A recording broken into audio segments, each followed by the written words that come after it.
Est-ce qu'on peut prendre le livre d'Apocalypse? Donc notre thème de ce jour c'est le témoignage.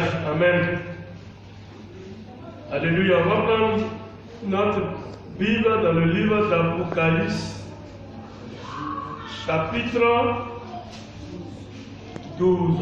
Est-ce que je peux avoir un lecteur ou une lectrice? Apocalypse, du verset combien? Ok. Apocalypse chapitre 12, verset 11 à 12. Ils l'ont vaincu à cause du sang de l'agneau et à cause de la parole de leur témoignage. Et ils n'ont pas aimé leur vie jusqu'à craindre la mort. C'est pourquoi réjouissez-vous cieux, et vous qui habitez dans les cieux, malheur à la terre et à la mer, car le diable est descendu vers vous, animé d'une grande colère, sachant qu'il a peu de temps. Amen. Amen.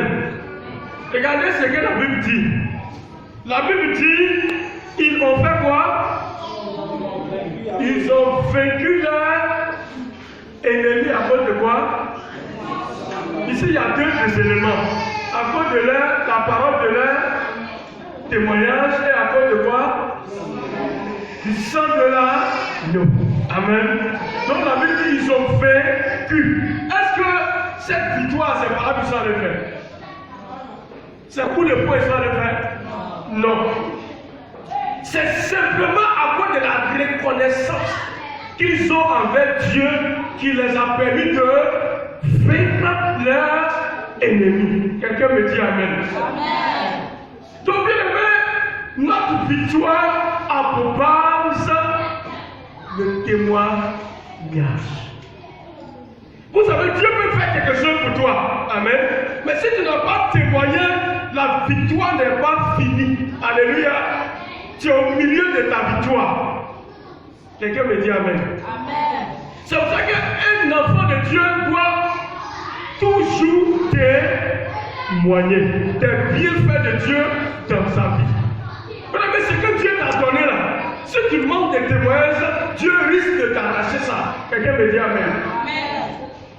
C'est pour ça que le témoignage est important. Il y a des gens qui dorment sur leur témoignage. Je ne sais pas s'ils attendent à ce que quand ils vont avoir un million de pays témoigner, ou bien ils attendent à ce que peut-être ils se marient. Alléluia. Mais le témoignage est une reconnaissance véritable à Dieu. Amen, amen. Donc la Bible dit ici dans le verset 11 qu'ils ont vaincu leur ennemi. Ils n'ont pas vaincu leur ennemi en allant faire des combats. Ils n'ont pas vaincu leur ennemi en allant peut-être mettre feu quelque part, amen. Mais simplement par la reconnaissance de ce que Dieu a fait pour eux. Alléluia. Alléluia.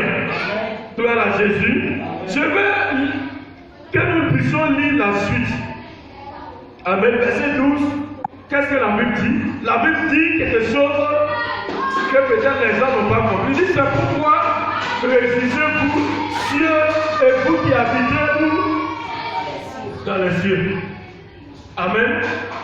C'est pourquoi réjouissez-vous, cieux. Vous qui habitez dans les cieux. Donc en réalité, qui réellement doit se réjouir? C'est les chrétiens. C'est les enfants spirituels de Dieu. On dit cieux. Donc c'est que vous qui appartenez à Dieu, là, c'est vous qui devez vous réjouir. Amen. Mais regardez le problème maintenant de la terre. La Bible dit quoi? La suite on dit quoi? Malheur quoi? À la terre.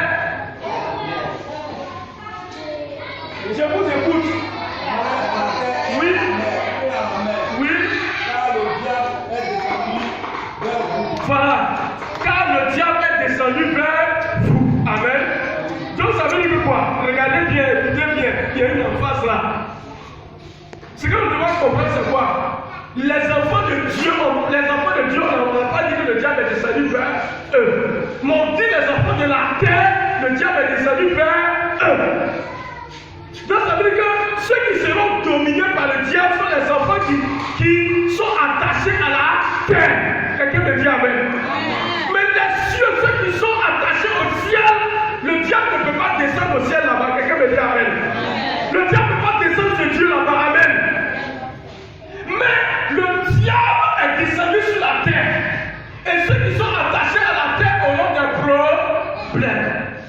Alléluia.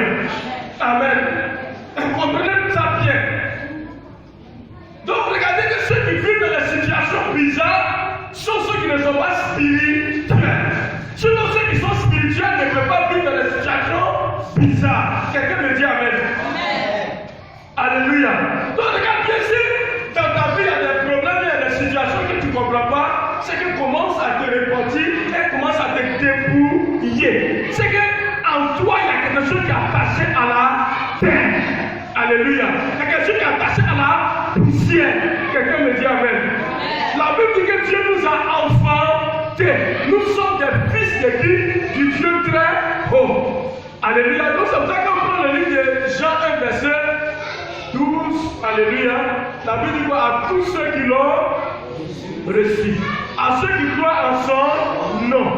Elle a donné le pouvoir de devenir enfant de Dieu. Lesquels sont nés non du sang, ni de la volonté de l'homme, ni de la volonté de la chair, mais de Dieu. Nous sommes maintenant nés de Dieu. Nous, on ne dépend plus d'un homme, on ne dépend plus d'une cité, on ne dépend plus d'une commune, mais on dépend maintenant de Dieu. Est-ce que quelqu'un peut me dire Amen? Amen. Alléluia. Donc c'est pour cela que, bien aimé, notre manière d'agir doit dépendre de ce qui se passe au ciel. Et ce qui se passe au ciel, c'est la parole de Dieu. Alléluia. Alléluia. Donc désormais, tu ne dois plus agir comme les gens de la terre. Tu es sur la terre, mais tu n'es pas de la terre. C'est pour ça la Bible dit que tu es dans le monde, mais tu n'es pas du monde. Tu n'es pas un enfant du monde. Donc tu ne dois pas agir comme le monde agit. Alléluia. Amen. Est-ce que quelqu'un m'a écouté? Amen. C'est pour cela qu'on va prendre notre passage de 1 Jean chapitre quoi? 1 Jean chapitre 3, si on peut prendre rapidement, à partir du verset 6. Attendez, je vais regarder. C'est 1 Jean chapitre 5, c'est pas 1 Jean chapitre 3. 1 Jean chapitre 5, à partir du verset 6. Ça va? Changez, mettez 5 en temps et quand je vais écrire. 1 Jean chapitre 5, à partir du verset 6. Voilà. C'est lui,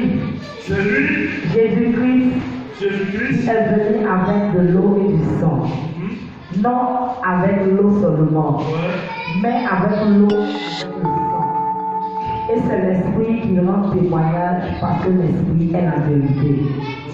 Car il y en a trois qui rendent témoignage: l'Esprit, l'eau et le sang. Et les trois sont d'accord. Si nous recevons le témoignage des hommes, le témoignage nous a donné la vie éternelle, et que cette vie est dans son Fils. Celui qui a le Fils a la vie. Celui qui n'a pas le Fils de Dieu n'a pas la vie. Amen. Amen.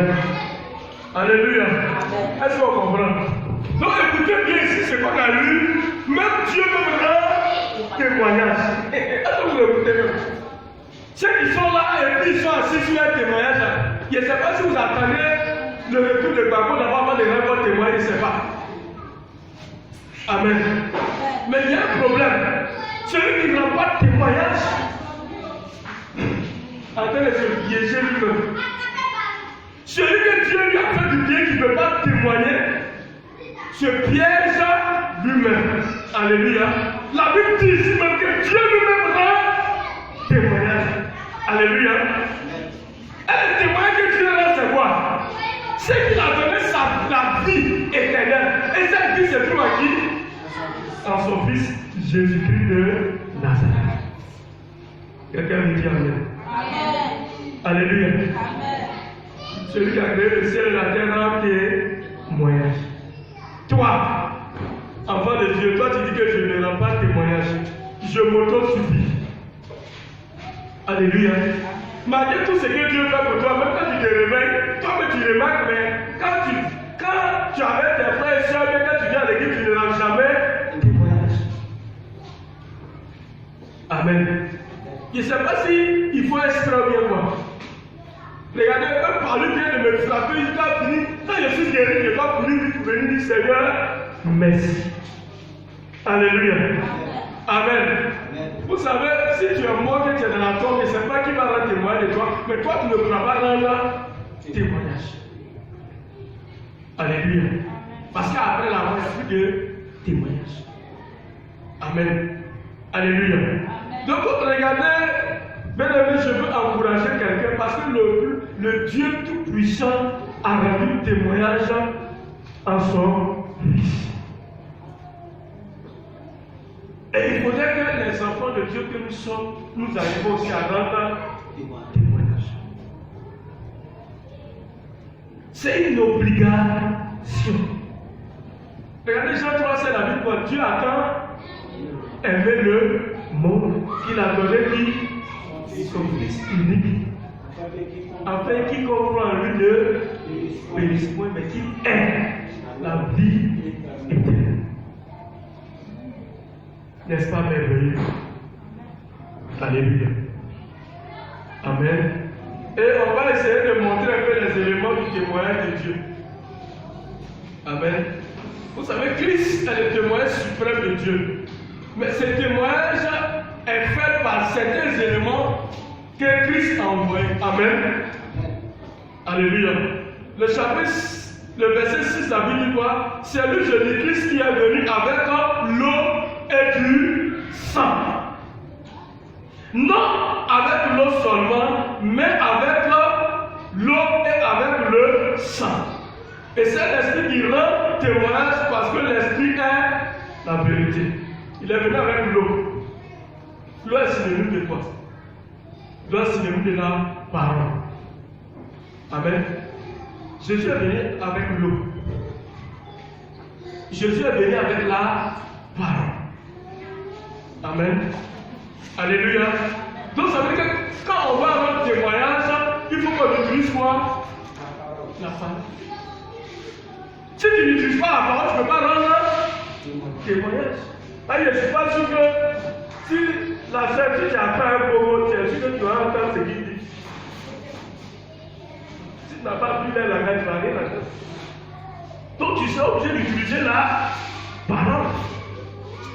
Amen. Tu vas utiliser ton langage. Alors la Bible, c'est en confessant de sa bouche qu'on fait quoi?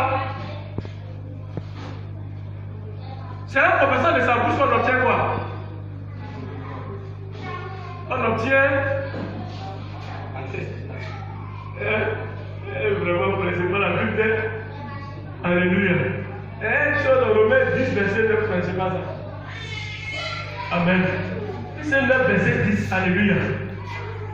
Donc, apprenez un peu les versets, c'est important. Amen. C'est en confessant de la bouche qu'on obtient la justice. Amen. Que Dieu nous bénisse. Donc, regardez, je dis que Jésus est venu avec deux grandes choses. La première des grandes choses, c'est quoi? L'eau. C'est synonyme de la parole. Amen.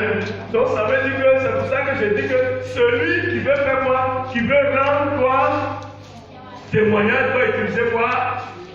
La parole. Amen. Alléluia. Donc, il faut que tu utilises la parole pour qu'on puisse t'entendre. Amen.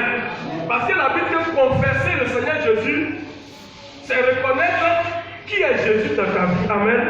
Et pour reconnaître qui est Jésus dans ta vie, tu vas forcément utiliser quoi? La parole.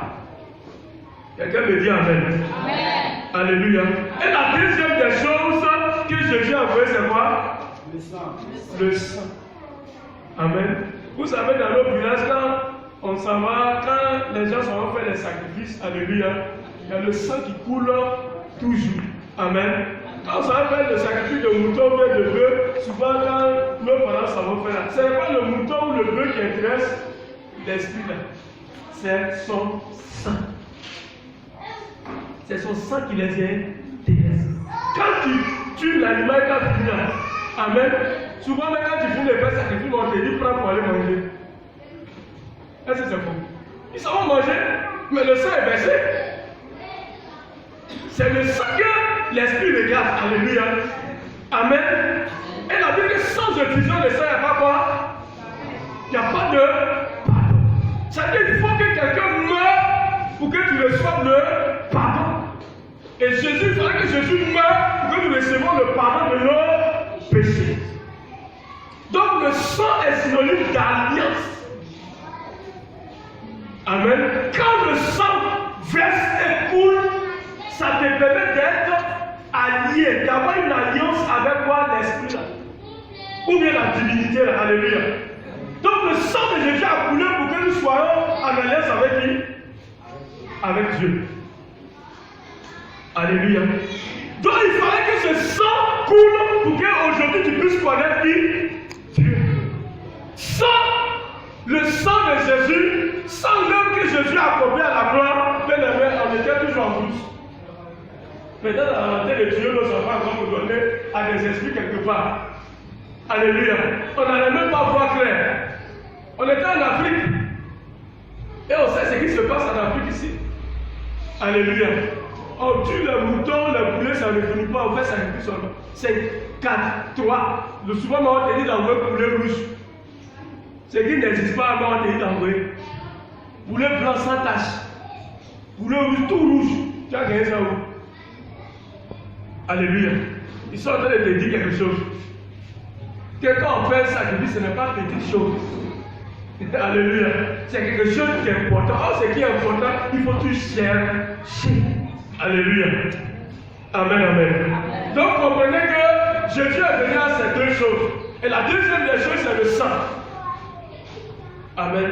Il fallait que son sang coule à la croix pour que nous ayons la vie. C'est pour ça que Jean-Baptiste pouvait dire, voici quoi? Jean 1, verset 29, voici l'agneau de Dieu qui ôte le péché du monde. Le voici. C'est celui-là qui va permettre que le monde soit libéré du péché. Et je vous informe en même temps que le plus grand ennemi de l'homme, ce n'est pas Satan, c'est le péché. Jésus n'est pas mort à cause de Satan. Quelqu'un me dit amen. Amen. Mais Jésus est mort parce qu'il y a quelque chose de terrible qui veut détruire l'homme qu'on appelle le péché. Mais quand on dit le péché, là, c'est quoi? Voilà aussi une question. Le péché, on parle de péché, le mot péché, on dit toujours, tu as péché, tu as fait ça, Seigneur, tu as péché. Péché, c'est quoi? L'une des plus grandes définitions de péché, c'est quelqu'un qui a décidé de marcher sans Dieu. Amen. Amen. Celui qui décide de marcher sans Dieu est un pécheur. Ça, c'est l'une des choses que tu dois comprendre d'abord. Si tu marches sans Dieu, sans la loi de Dieu, tu es un pécheur. Mais le juste, c'est celui qui marche selon la parole de Dieu. C'est pour ça la Bible que le juste vivra par la foi. Alléluia. Si tu le suis, tu as l'habitude de prendre des décisions toi-même, que tu fais ce que tu veux, même dans ton foyer, dans ta maison. Parce que même Dieu, quand il établit le foyer, il y a des lois. La Bible dit que la femme doit être soumise et l'homme doit aimer. Aimer, c'est de prendre soin, c'est de veiller. C'est pas de mettre coup de poing. Alléluia. Donc si tu mets coup de poing à ta femme, tu ne respectes pas la parole de Dieu. Donc à ce moment, tu vis hors de la parole de Dieu, tu es un gros pécheur. La femme fait des efforts pour être soumise, toi tu fais des efforts pour la mettre coup de poing. Elle fait les efforts pour être soumise, pour être fidèle, toi tu fais les efforts pour aller te promener dehors. Alléluia. Alléluia. Donc comprenons que cette personne qui vit comme ça, à la fin, il va terminer dans le feu. Parce qu'il ne vit pas selon la loi de Dieu. Et celui qui n'obéit pas à la loi de Dieu est un pécheur. Regardez, quand Dieu a établi la loi dans le jardin d'Éden, l'homme et puis la femme étaient en conformité avec Dieu, c'est faux? Est-ce que c'est faux? Ils s'entendaient avec Dieu. Amen. Ils étaient à l'aise avec Dieu. Mais Dieu les a dit quelque chose. Il dit, ouais, j'ai tout fait pour que vous se parlez. Il suffisait seulement que l'homme obéisse à ça pour que l'homme soit heureux. Simplement. Amen. Mais est-ce qu'à ce moment où Dieu disait cette loi, l'homme était pécheur? Vous devez comprendre. L'homme n'était pas pécheur. L'homme était saint, propre. Il aimait Dieu. Amen. Il était à l'aise avec Dieu. Il a même parlé avec Dieu. Alléluia. Mais regardez, quelque chose va se passer. À un moment donné, l'homme va désobéir à Dieu. Le serpent va venir tenter la femme et la femme va manger le fruit. Et quand elle vit le manger le fruit, elle donne à son mari, il y a eu un bouleversement dans leur vie. Quand on lit le livre de la Genèse 2, à la fin, la Bible dit que les deux étaient nus et ils n'avaient pas honte. Mais bien aimé, dès lors qu'ils ont mangé le fruit, amen, c'est comme si maintenant le fruit est en train de faire les lèvres découvrir autre chose encore. Amen. Il y a deux types d'humilité. Donc il vient de découvrir notre humilité. Ils s'en vont maintenant faire des feuilles poussées cachées. Alléluia. Regardez la première question que Dieu a venu dire quoi? Adam, tu es où? Il dit Seigneur, c'est vrai, on a entendu ta voix, et puis on s'est caché. Mais pourquoi vous vous êtes caché? Parce que nous sommes humiliés. Alléluia. En même temps, le Seigneur a dit quoi? Le Seigneur n'a pas dit, mais pourquoi vous êtes venu par ça? Il dit, Adam, donc, vous avez... Alléluia. Voilà la question que Dieu a posée. Il sait que le changement qu'ils ont reçu n'est pas un changement physique. C'est le fruit qui a permis à ce qu'ils soient nus, qu'ils soient changés. Amen. Il y a une transformation à cause du fruit interdit. Donc, ça veut dire que regardez bien, quand on rentre dans l'interdiction, il y a toujours une honte. Quelqu'un me dit Amen. Alléluia. Tous ceux qui faisaient chat noir, quand on les attrape, les... Hey! Voilà maman qui attrape son mari, qui s'en sur la seconde, elle dit quoi?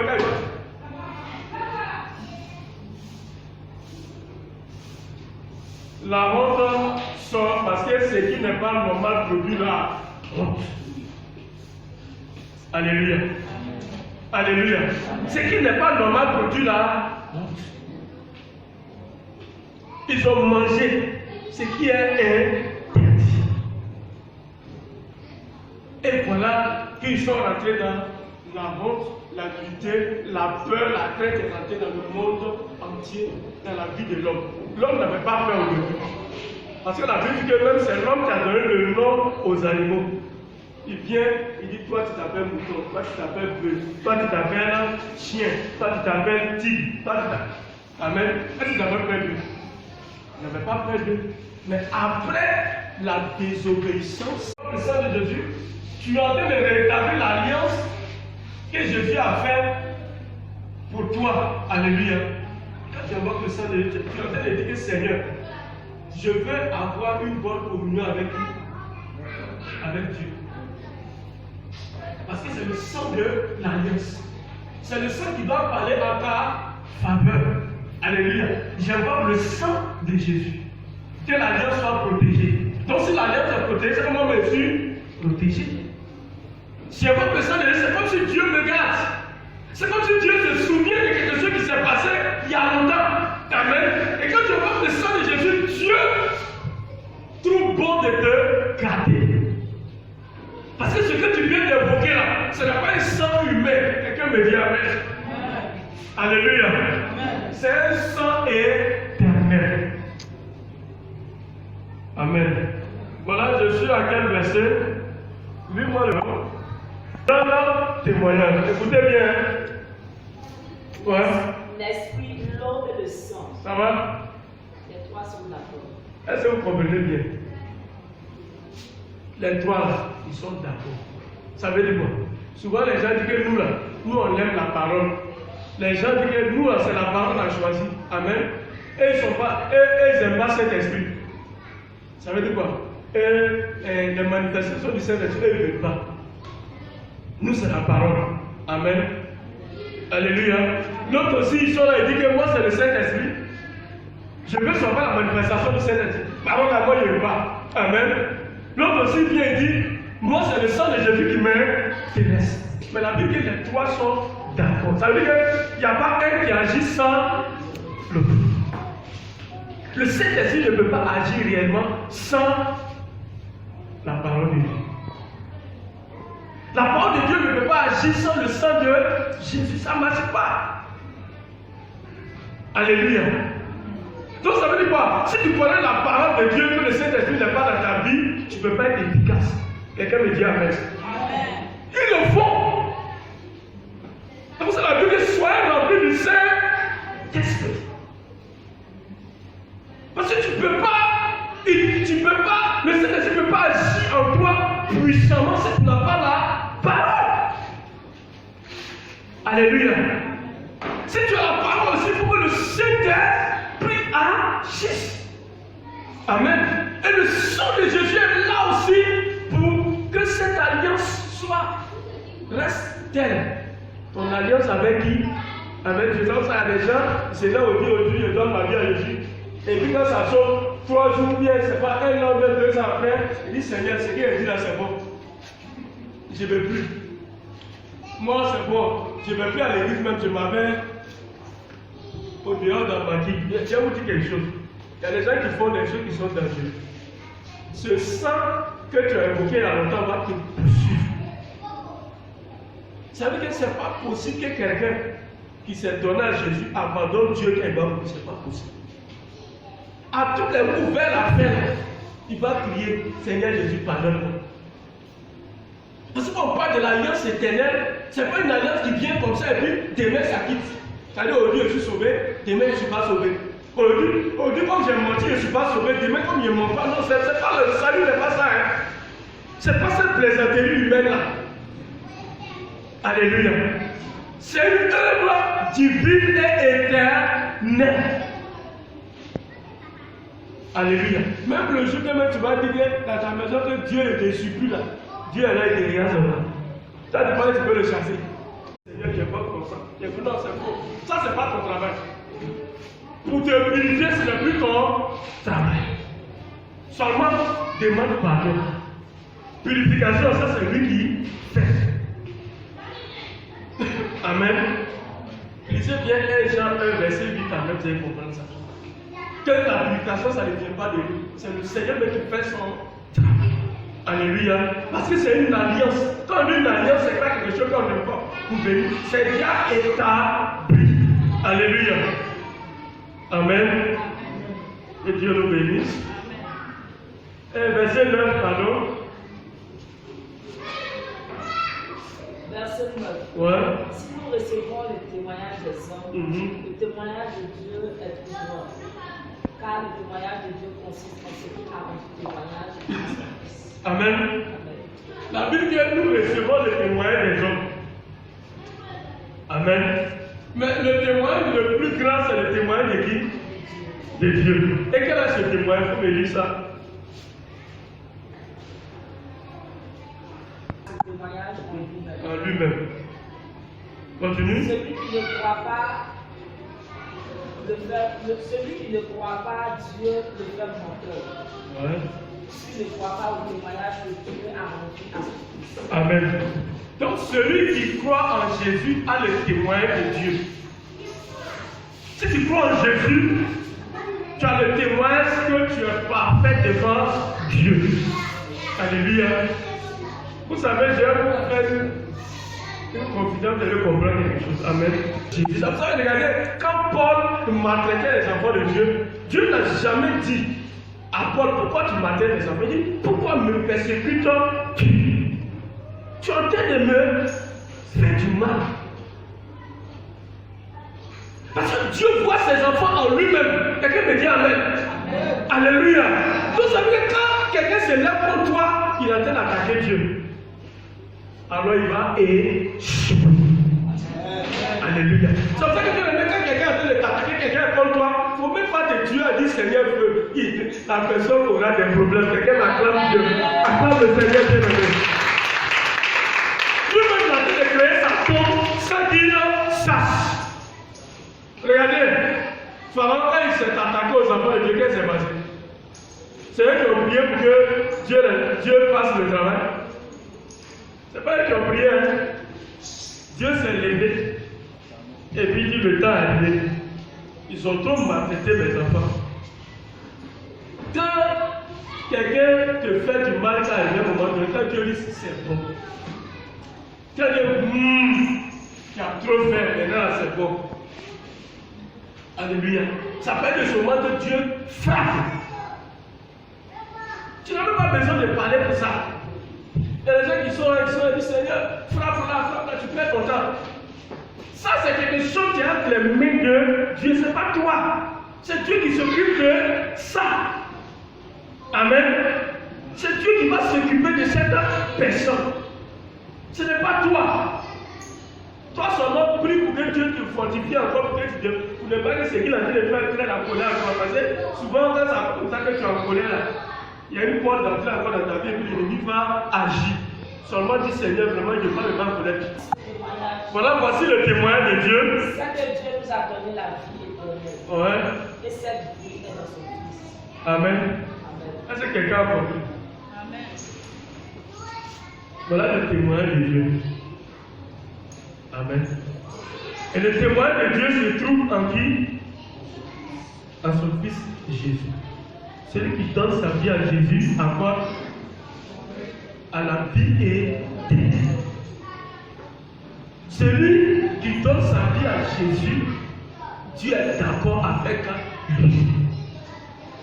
Amen. Celui qui donne sa vie à Jésus, Dieu est prêt à le défendre. Moi, le témoignage de Dieu, c'est ça. Tu ne peux pas donner ta vie à Jésus et puis tu seras malheureux. Ce n'est pas possible. Tu fais partie du témoignage de Dieu. Tu fais partie de l'objet de la personne importante pour qui? Pour Dieu. Lorsque tu es important pour Dieu, Dieu ne peut pas t'abandonner. Quelqu'un me dit Amen. Amen. Alléluia. Donc regardez que Dieu rend témoignage dans son Fils.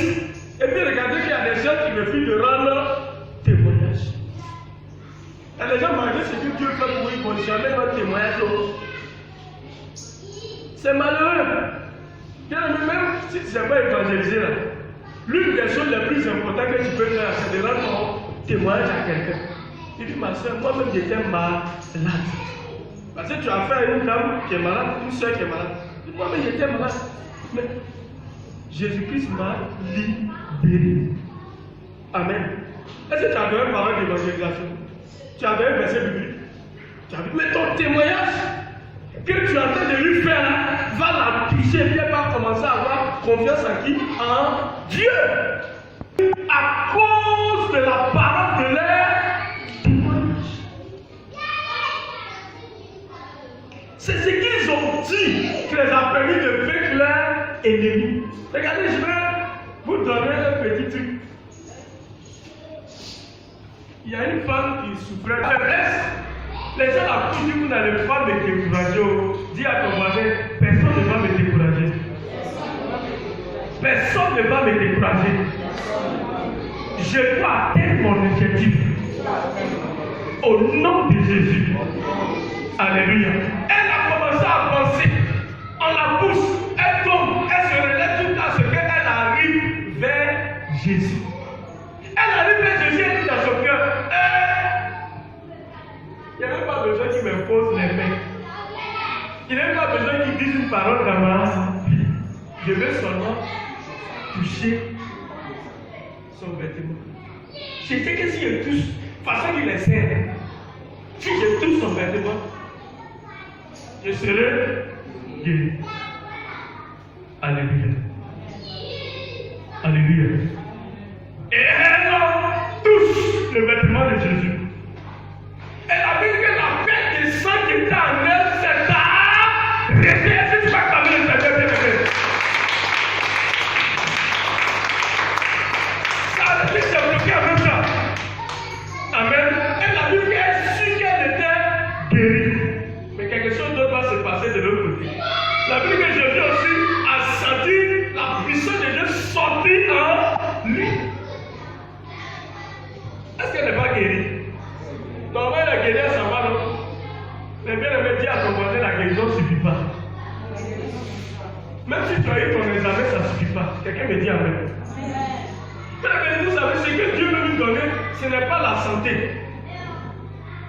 Ce n'est pas résoudre nos problèmes, ce n'est pas ce que Dieu veut nous donner. Ce n'est pas ce qui est important. Amen. Alléluia.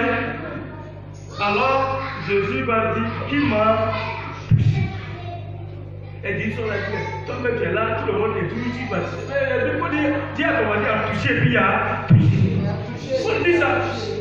Alléluia. Quand tu touches Dieu, véritablement de tout ton cœur, ce toucher n'a rien à voir avec ceux qui plaisantent. Amen. Alléluia. Elle touche. Jésus sent la puissance de Dieu. Elle est peut-être rentrée, elle veut partir. Elle cesse la guérison, mais Dieu voulait lui donner plus que la guérison. Alléluia. Alléluia. Cette femme confesse qu'a fini. Je lui dis, ma fille, ta foi t'a sauvée. Va et sois guérie de ton mal. Regardez, Jésus dit, ta foi t'a sauvée. Va et sois guérie. Pourtant, en réalité, quand on dit qu'elle est guérie, alléluia. Vous savez, la guérison du salut est différente de la guérison qu'on reçoit du mari. La guérison du salut, quand tu reçois la guérison du salut, la maladie ne revient plus. Quelqu'un me dit avec. Ça veut dire quoi? Celui qui vient chercher la face de Dieu pour continuer à s'attacher à Dieu, si Dieu libère cette personne, c'est que Dieu enlevé dans la vie de la personne ne peut plus jamais rêver. Mais celui qui vient voler pour partir là, parce que tu as pris pour aller là, c'est comme ça va revenir par là. Et pour ne pas que ça revienne au bagarre, le Seigneur dit, ma fille, ta foi t'a sauvée. Va maintenant et que la maladie te libère totalement. Alléluia. Est-ce que quelqu'un me écoute? Alléluia. Donc il fallait qu'elle témoigne, il fallait qu'elle dise. C'est qu'elle a proclamé, elle a dit la vérité, qu'elle a reçu le salut. Donc le témoignage produit le salut en nous. Celui qui témoigne maintient son salut. Celui qui témoigne maintient la main de Dieu dans sa vie. Si tu ne témoignes pas, façon que c'est venu là, c'est comme ça va partir. Est-ce que quelqu'un me écoute même? Il y a des gens qui sont pour cacher le lieu que tu as été. Ce que Dieu a fait dans ta vie, il faut témoigner. Si tu ne témoignes pas, tu vas te faire du mal. Parce que le témoin te permet de dévoiler les œuvres du diable. Voilà. Telle chose, voilà ce qui m'est arrivé. Mais Dieu m'a fait grâce chose. Quand c'est comme ça, quand tu fais comme ça, le diable n'est pas content. Amen. Voilà, je vais vous donner un dernier témoin et puis on va arrêter là. Amen. Il y a. Alléluia. Mais il avait un gros problème. C'est souvent ces problèmes que les gens ont et puis ils cachent. Son problème, c'est quoi? C'est que c'est quelqu'un, quand il voit femme, il ne tient pas. Dans son église, il est sorti avec la plupart des filles. Amen. À la maison, il est sorti à ses ventes. Il est sorti à sa nièce. Quand il voyage, il termine là-bas aussi. Mais un jour, il était fatigué, puis il a commencé à pleurer devant Dieu. Il dit, Seigneur, je suis trop fatigué. Ça, je sais que ça va mener à la fête. Il dit, le gars pleurait devant Dieu. Et puis le Seigneur lui a dit, fais une semaine de jeûne. Il faut briser les murs de Jéricho. Vous savez, quand il y a un démon qui agit dans la vie d'une personne, pour être réellement délivré, pour ne pas te tuer, pour aller te fatiguer, fais une semaine de jeûne. C'est dans une semaine de jeûne, tu vas voir ce qui se passe et Dieu va te délivrer. Amen. Ceux qui n'ont pas gêné, sont de le dire c'est que s'il y a quelque chose qui agit dans ta vie, que c'est caché, que tu n'es pas capable d'aller dire aux hommes de Dieu, fais une semaine de jeûne avant de commencer. Amen. Il allait faire une semaine de jeûne. Il a fait une semaine de jeûne et Le dernier jour, il se voit, Dieu lui montre qu'il est dans une cage, hein, sur l'eau. Il voit de l'eau, beaucoup d'eau. Et puis, quand il est parti, il a vu la cage, et puis il a vu quelqu'un dans la cage.